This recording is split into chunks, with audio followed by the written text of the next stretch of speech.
ಇನ್ನು ಬಳ್ಳಾರಿಯಲ್ಲಿ ಬಾಣಂತಿಯರ ಸರಣಿ ಸಾವು ಪ್ರಕರಣಕ್ಕೆ ಸಂಬಂಧಪಟ್ಟಂತ ಅಪ್ಡೇಟ್ಸ್ ಇದು.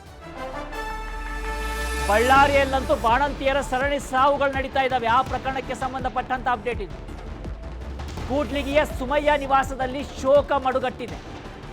ಪತ್ನಿಯನ್ನ ಕಳೆದುಕೊಂಡು ಪತಿ ದುಃಖದಲ್ಲಿದ್ದಾರೆ. ಕುಟುಂಬ ಕಣ್ಣೀರನ್ನ ಹಾಕ್ತಾ ಇದೆ. ಸುಮಯ್ಯ ರೆಹಮಾನ್ ಮದುವೆಯಾಗಿ 4 ವರ್ಷಗಳಾಗಿತ್ತು. ಮೊದಲು ಹೆಣ್ಣು ಮಗು, ಈಗ ಗಂಡು ಮಗು ಜನಿಸಿತ್ತು. ಸುಮಯ್ಯರನ್ನ ನೆನೆದು ಅವರ ಪತಿ ಕಣ್ಣೀರನ್ನ ಹಾಕ್ತಾ ಇದ್ದಾರೆ. ರೆಹಮಾನ್ ಅವರು ಕಣ್ಣೀರನ್ನ ಹಾಕ್ತಾ ಇದ್ದಾರೆ.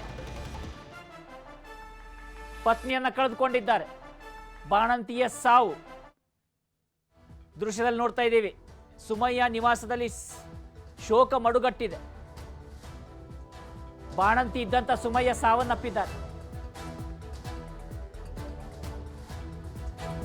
ಇನ್ನು ಕೂಡ್ಲಿಗಿಯ ಸುಮಯ್ಯ ನಿವಾಸದಿಂದ ನಮ್ಮ ಪ್ರತಿನಿಧಿ ಆಶಿಕ್ ಮುಲ್ಕಿ ಪ್ರತ್ಯಕ್ಷ ವರದಿಯನ್ನ ಕೊಟ್ಟಿದ್ದಾರೆ. ನೋಡೋಣ. ನಿರ್ಲಕ್ಷ್ಯಕ್ಕೆ, ಆಸ್ಪತ್ರೆ ಮತ್ತು ವೈದ್ಯರ ನಿರ್ಲಕ್ಷ್ಯಕ್ಕೆ ಸಾವಿಗೀಡಾಗಿರುವಂತಹ ಕೂಡ್ಲಿಗಿ ನಿವಾಸಿಯಾಗಿರುವಂತಹ ಸುಮಯ್ಯ ಅವರ ಮನೆ ಮುಂದೆ ಇದ್ದೀನಿ. ಘಟನೆ ಏನಾಯ್ತು, ಯಾವಾಗ ಅವರು ದಾಖಲಾತಿ ಅಂದ್ರೆ ಆಸ್ಪತ್ರೆಗೆ ಸೇರಿದ್ರು, ಏನೇನಾಯ್ತು ಅನ್ನೋದ್ರ ಬಗ್ಗೆ ಮಾತನಾಡೋದಕ್ಕೆ ಮೃತ ಸುಮಯ್ಯ ಅವರ ಪತಿ ಇದ್ದಾರೆ ರೆಹಮಾನ್ ಅವ್ರನ್ನ ಮಾತಾಡಿಸುವಂತ ಪ್ರಯತ್ನವನ್ನ ಮಾಡ್ತೀನಿ. ಸರ್, ಏನಾಯ್ತು ಘಟನೆ? ಯಾವಾಗ ನೀವು ಹಾಸ್ಪಿಟ್ಲಿಗೆ ಹೋದ್ರಿ? ಡಾಕ್ಟರ್ ಏನೇನಂದ್ರು? ಚೆನ್ನಾಗಿದ್ದರು ಸರ್, ಆಮೇಲೆ ಇದು ಆಯ್ತು ಅಂತ ಹೇಳಿದ್ರು ಅಷ್ಟೇ. ನಾವು ನವೆಂಬರ್ 10ನೇ ತಾರೀಕಿಗೆ ಹೋಗಿದ್ವಿ. ಡೆಲಿವರಿ ಆದ ತಿರ್ಗ ದಿನಾನೇ ಈ ಥರ ಆಯ್ತು. ಮಿನಿಸ್ಟ್ರು ಸರ್ ಬರ್ತೀನಿ ಅಂತ ಹೇಳ್ತಿದ್ದಾರೆ. ಏನೋ ಆ ಮಕ್ಕಳಿಗೆ ಆಧಾರ ಮಾಡಿಕೊಡ್ತೀವಿ ಅಂತ ಹೇಳಿದ್ದಾರೆ. ಏನು ಹೇಳಕ್ ಬರಲ್ಲ ಸರ್, ಮಾಡೋದೆಲ್ಲ ಅವ್ರು ಟ್ರೀಟ್ಮೆಂಟ್ ಮಾಡಿದ್ದಾರೆ. ಎಷ್ಟು ದಿನ ಆಗಿತ್ತು, ಎಷ್ಟು ತಿಂಗಳಾಗಿತ್ತು ಮದುವೆ ಆಗಿ? ನೀವು ಎಷ್ಟು ವರ್ಷ ಆಗಿತ್ತು? ನಾವು ಮದುವೆ ಆಗಿ ಇವಾಗ 4 ವರ್ಷ ಆಗಿದೆ. 4 ವರ್ಷ. ಮೊದಲನೇ ಮಗು ನೀವು? ಎರಡನೇ ಮಗು. ಏನ್ ಮಾಡ್ಕೊಂಡಿದ್ದೀರಿ ನೀವು ಜೀವನಕ್ಕೆ? ನಾವು ಕಾರ್ ಓಡಿಸ್ಕೊಂಡಿದೀವಿ ಸರ್, ದಿನ ಕೂಲಿ ಮಾಡ್ಕೊಂಡಿದೀವಿ. ಜೀವನ ನಡೀತಾ ಇರೋ ಸರ್, ಅವ್ರು ಹೋಗ್ಬೇಕು, ನಮ್ಮ ಹೊಟ್ಟೆ ಜೀವನ ನಡೀಬೇಕು. ಅವನಿಂದಾನೇ ನಮ್ಮ ಜೀವನ ಎಲ್ಲ, ಮನೆ ಫ್ಯಾಮಿಲಿ ಎಲ್ಲ ನಡೀತಾ ಇದೆ. ನವೆಂಬರ್ 10ನೇ ತಾರೀಕಿಗೆ ಆಸ್ಪತ್ರೆಗೆ ದಾಖಲಾಗಿದ್ರು. ಅದಾದ ಬಳಿಕ ಆರೋಗ್ಯದಲ್ಲಿ ಏರುಪೇರಾಗಿ ಅವರು ತೀರಿದ್ದಾರೆ. ಅಲ್ಲಿ ಏನೇನು ಟ್ರೀಟ್ಮೆಂಟ್ ಆಗಿದೆ ಅಥವಾ ಆ ವೈದ್ಯರು ಏನ್ ಮಾಡಿದ್ದಾರೆ ಅನ್ನೋದ್ರ ಬಗ್ಗೆ ಇನ್ನೂ ಕೂಡ ಸ್ಪಷ್ಟವಾಗಿರುವಂತ ಮಾಹಿತಿ ಈ ಕುಟುಂಬಕ್ಕಿಲ್ಲ ಅನ್ನುವಂಥದ್ದು ಅವರ ಮಾತಿನಲ್ಲಿ ಸ್ಪಷ್ಟವಾಗ್ತದೆ. ದೃಶ್ಯಗಳಲ್ಲೂ ಕೂಡ ನಾವು ನೋಡ್ತಾ ಹೋಗ್ಬೋದು. ಬಹಳ ಕಡು ಬಡ ಕುಟುಂಬ ಅವರು. ಅಂದ್ರೆ ಈಗ ಮೃತಪಟ್ಟಿರುವಂತ ಸುಮಯ್ಯ ಅವರ ಪತಿ ರೆಹಮಾನ್ ಅವರೇ ಈ ಒಂದು ಕುಟುಂಬಕ್ಕೆ ಆಧಾರ ಸ್ತಂಭ. ಅವರ ದುಡಿಮೆಯಿಂದ ಈ ಒಂದು ಕುಟುಂಬ ನಡೆದುಕೊಂಡು ಹೋಗ್ತಾ ಇತ್ತು.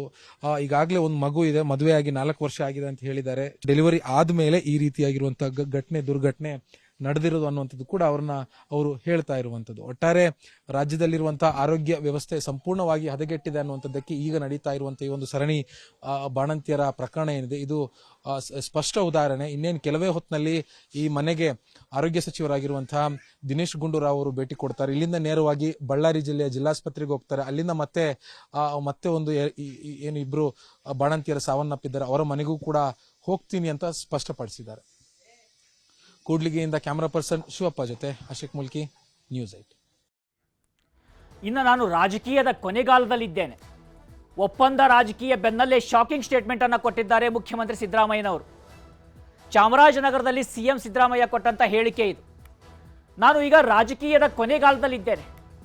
ಚಾಮರಾಜನಗರಕ್ಕೆ ಬಂದಾಗಲೆಲ್ಲ ನನ್ನ ಕುರ್ಚಿ ಗಟ್ಟಿಯಾಗಿದೆ. ವೇದಿಕೆ ಭಾಷಣದ ವೇಳೆ ಸಿಎಂ ಸಿದ್ದರಾಮಯ್ಯ ಈ ಹೇಳಿಕೆಯನ್ನ ಕೊಟ್ಟಿದ್ದಾರೆ.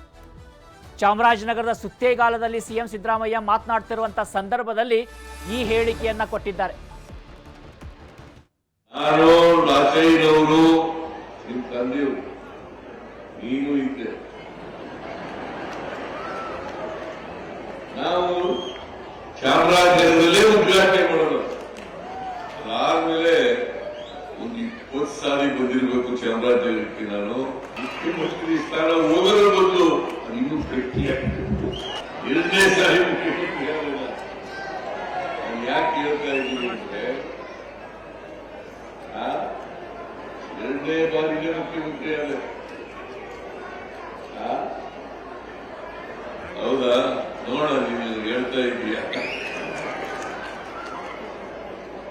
ನಾನೀಗ ರಾಜಕೀಯ ಕೊನೆಗಾಲದಲ್ಲಿದ್ದೀನಯ್ಯ. ಅದೇನೇ ಇಲ್ಲಿ ಜನಗಳ ಅಭಿಮಾನ, ಪ್ರೀತಿ ಇದೆಯಲ್ಲ, ಅದು ಬಹಳ ಮುಖ್ಯ. ಯಾರು ಕೂಡ ಜನಗಳ ಪ್ರೀತಿ ಅಭಿಮಾನವನ್ನ ಗಳಿಸದೇ ಹೋದ್ರೆ ರಾಜಕೀಯದಲ್ಲಿ ಉಳಿಲಿಕ್ಕೆ ಸಾಧ್ಯ ಇಲ್ಲ. ಇದಾಗಿತ್ತು ಇವತ್ತಿನ ಅಪ್ಡೇಟ್ಸ್. ನೋಡ್ತೀರಿ ನ್ಯೂಸ್ 18 ಕನ್ನಡ.